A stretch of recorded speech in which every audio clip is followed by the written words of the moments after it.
All right, got the Surron up on a stand. These things come pretty much assembled. So what you can expect is your front axle is going to be in the actual crate.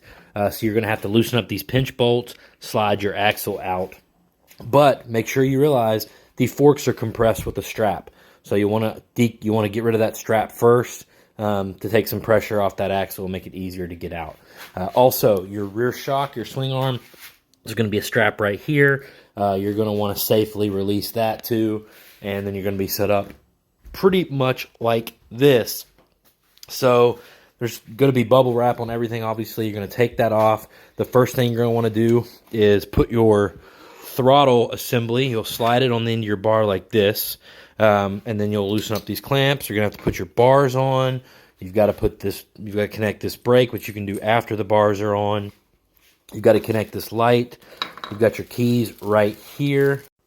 And then you also have the front fender to put on. And that's pretty much it, guys. There's a few other optional things in the box that I'll show in the next video, but that's pretty much it. I've got a oversized front rotor kit to put on this bike, so I'm not putting the wheel on yet.